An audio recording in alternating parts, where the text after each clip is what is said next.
اللہ تعالیٰ علیہ وسلم کی جب ولادت کا وقت آیا، سیدہ آمینہ رضی اللہ تعالیٰ عنہ ہمارے آقا کی ماں فرماتی ہے ولادت کے وقت یہاں پر عورتیں جانتی ہیں تمہاری ولادت، تمہارے بچوں کی ڈیلیوری کے وقت کوئی نرس ہوتی ہوگی، کوئی دایا ہوتی ہوگی، کوئی لیڈی ڈاکٹر ہوتی ہوگی، لیکن آپ کو میں بتاؤں سیدہ آمینہ فرماتی ہے محمد مصطفیٰ صلی اللہ علیہ وسلم کی ولادت کے وقت 3 عورتوں کو میں نے دیکھا اور ان عورتوں سے پوچھا تم کون ہو؟ ان میں سے ایک عورت نے کہا میں بی بی حوا ہوں، دوسری نے کہا میں بی بی آسیہ ہوں، تیسری نے کہا بی بی مریم ہو۔ یہ دنیا کی سب سے پاکیزہ خواتین ہیں جو محمد مصطفیٰ کی دایا بن کر کے آئی تھی۔ آپ پوچھو سیدہ آسیہ کو دایا رسول اللہ کی بنا کر کیوں بھیجا گیا تھا؟ فقط ان کو جو مرتبہ ملا تھا ان کا غلط شوہر تھا، اس کے باوجود صبر کیا، اللہ نے انہیں جنتی خواتین میں بنایا۔ آج مرد کیا کم ہو گئے مسلمانوں؟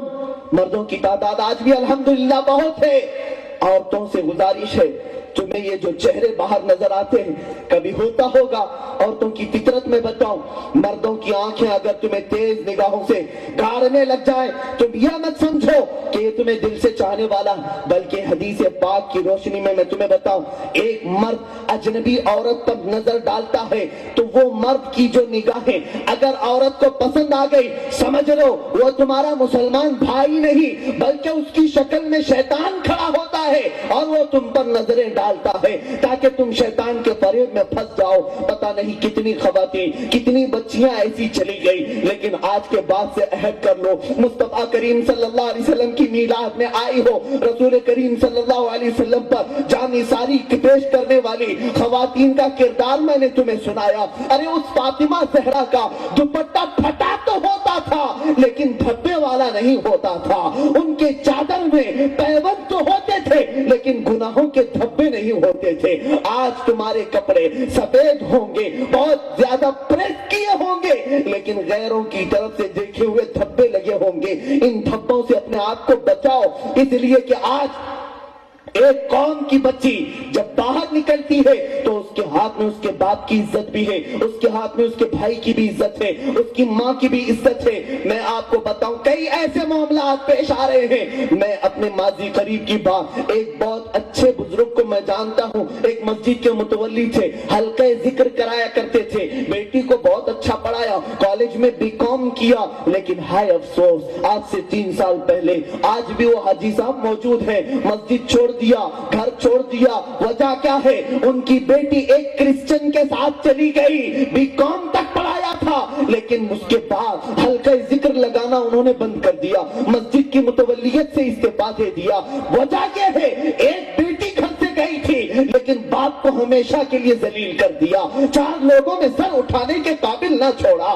ماں تو اسی عالم میں شاید مر ہی گئی، بھائیوں کی نوکری خطرے میں آ گئی۔ ایک بچی اگر بگڑ جائے پورا خاندان چلا جاتا ہے۔ اس لیے رسول کریم صلی اللہ علیہ وسلم نے بہت تم پر احسانات فرمائے ہیں، تم بہت زیادہ آزادی کا خیال مت کرو، اور خاص طور پر مردوں کے لیے بھی میرے آقا نے فرمایا تم غلط نگاہیں ان پر نہ ڈالو۔ معراج کے وقت میرے آقا فرماتے ہیں میں نے دیکھا ایک جگہ سے گزرتے ہوئے کچھ مردوں پر فرشتے آگ کی سلائیاں لے کر کے ان کی آنکھ کے ڈھیلوں کو پھوڑ رہے تھے، ان کی آنکھ کے اندر آگ کی سلاخیں ڈالتے ہی ان کی آنکھ کا جو پتلا ڈھیلا ہوتا ہے اچھل کر کے باہر آ جایا کرتا تھا۔ فرشتوں سے پوچھا گیا یہ کس وجہ سے عذاب ہے؟ جبرائیل امین نے ارشاد فرمایا اے حبیب کائنات یہ ان مردوں کو عذاب دیا جا رہا ہے جو مسلمان عورتوں پر بد نگاہی کیا کرتے تھے، بری نظر ڈالتے تھے، عورتوں پر ادھر ادھر جھانکا تانی کیا کرتے تھے، ان پر عذاب۔ آج لوگ سمجھتے ہیں دیکھنے سے کیا ہو جاتا ہے، یہ دیکھنا زنا کی ابتدا ہے۔ اور سیدنا عثمان ابن عفان رضی اللہ تعالیٰ مسجد میں خطبہ دے رہے تھے، خطبہ دیتے دیتے ایک شخص آیا بیٹھا، حضرت عثمان نے خطبے کا ٹاپک چینج کیا اور کہا کیا ہو گیا ہے آج لوگ زنا کر کے مسجد میں آ جاتے ہیں، زنا کر کے مسجد میں آ رہے۔ وہی شخص کھڑا ہو گیا، عثمان ابن عفان سے پوچھنے لگا اے عثمان کیا آپ رسول اللہ کی طرح علم غیب جاننے والے ہو گئے؟ کیا آپ کو بھی غیب سے وحی آتی ہے؟ آپ کو کیسے معلوم؟ حضرت عثمان ابن عفان رضی اللہ تعالیٰ عنہ نے فرمایا کیا تو فلاں نکڑ پر کھڑے ہو کر فلاں گھر کی عورتوں کو نہیں دیکھ رہا تھا؟ یہ غیب کا علم رسول اللہ کے غلام کی بات کر رہا ہوں۔ آپ نے کہا کیا نہیں دیکھ رہا تھا؟ اس کا سر جھک گیا اور کہا اللہ کے رسول صلی اللہ علیہ وسلم نے ارشاد فرمایا زنا کی کئی قسمیں ہوتی ہیں اور جو بد نگاہی کرتا ہے وہ آنکھوں کا زنا کرتا ہے، آنکھوں سے زنا کرتا ہے۔ آج دونوں طرف کا اگر بیلنس سلامت رہتا تو آج ہمارے قوم کو اتنی تباہی نہ آتی، اتنی بربادی نہ آتی۔ نوجوانوں سے میں پوچھنا چاہتا ہوں جو آج درندے تمہاری بیٹیوں کے سلسلے میں نعرے لگاتے ہیں، اور عجیب حماقت کی بات پورا ہندوستان چپ ہو گیا ہے، ساری جگہ پر، میں سب کی بات نہیں کرتا اللہ ماشاء اللہ، سب جگہ سے زبانیں خاموش ہو گئی، کہیں سے نعرہ ہے بہو لاؤ بیٹی بچاؤ۔ کس طرح تمہارے گھر سے بیٹی لا کر اور غیروں کے گھروں میں بہو بنائے جائیں اور وہ اپنی بیٹی سنبھال رکھے۔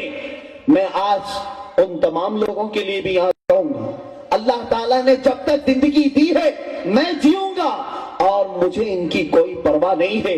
رسول کریم صلی اللہ تعالیٰ علیہ وسلم نے جن گھروں کو عزت عطا کی ہے تم بہو لانے کی بات کر رہے ہو، اور آج میں یہاں سے ایک میسج دینا چاہتا ہوں نوجوانوں، تم یہ ثابت کر کے بتا دو الحمدللہ ہماری بہو بھی سلامت ہے، بیٹیاں بھی سلامت ہے، تم اپنے گھر کی خیر مناؤ، اس لیے کہ اگر مسلمان نوجوان ایمان کی حالت میں نکل گیا تو تمہارے گھر گھر کی بچیاں ہمارے گھر کی بہو بن جائیں گی۔ رسول کریم صلی اللہ تعالیٰ علیہ وسلم کے ان نوجوانوں کے طاقت ایمانی کو جانتے نہیں، تمہارے آج اس طرح کی بے بسی کو دیکھ کر لوگ کریں۔ اور میں اس چیز کو عرض کروں گا آج ہم بھی انشاءاللہ العزیز نکلیں گے رسول اللہ کے اس قیمتی جوہر کو لے کر، چاہے وہ غیروں کی بچیاں ہوں کہ بچے ہوں، رسول اللہ کے اخلاق دکھاؤ، میسج دکھاؤ۔ اور میں یہاں امید نہیں یقین کے ساتھ کہتا ہوں ان لوگوں کی بولتی بند ہوگی، یقیناً چند دنوں کے بعد ہمارے دامن میں بہت ساری بچیاں ایسی ہوں گی جو رسول اللہ کے ترانے پر رہی ہوں گی، ہمارے گھروں میں بھی وہ بیٹیاں آ جائیں گی جو رسول کریم صلی اللہ علیہ وسلم کی شہزادی مخدومہ کائنات فاطمہ زہرا کی کنیزاؤں میں شامل ہو جائے گی۔ تم یہ عہد کرو اپنی بیٹیاں بھی بچاؤ، دوسروں کے گھروں کی بھی عزت رکھو۔ میں آپ کو یہاں سے یہ درس نہیں دینا چاہتا کہ دوسرے غیر مسلموں کی عورتوں پر بری نظر ڈالو، ہرگز نہیں، اسلام اس بات کی اجازت نہیں دیتا۔ جس طرح تمہارے گھر کی عورت کی عزت ہے اسی طرح ایک غیر مسلم کے گھر کی بھی عزت ہے، یہاں تک کہ اللہ کے رسول صلی اللہ علیہ وسلم اپنے سپاہیوں کو جب بھی جنگ میں جاتے تھے، جہاد میں جانے سے پہلے حکم دیتے تھے اس ملک میں جانا وہاں عورتوں سے چھیڑ چھاڑ نہ کرنا، وہاں بوڑھی عورتوں پر حملہ نہ کرنا، حاملہ عورتوں کو نہیں پکڑنا، ان کے بچوں کو نہ پکڑنا، وہاں کے درختوں کو نہیں کاٹنا، وہاں کی عبادت گاہوں کو نہیں توڑنا، اتنے احکام دیتے تھے۔ آقا کونین صلی اللہ علیہ وسلم سے زیادہ رحیم و کریم کون ہے؟ اور غیر مسلموں کے لیے بھی میرے آقا رحمت بن کر کے آئے تھے۔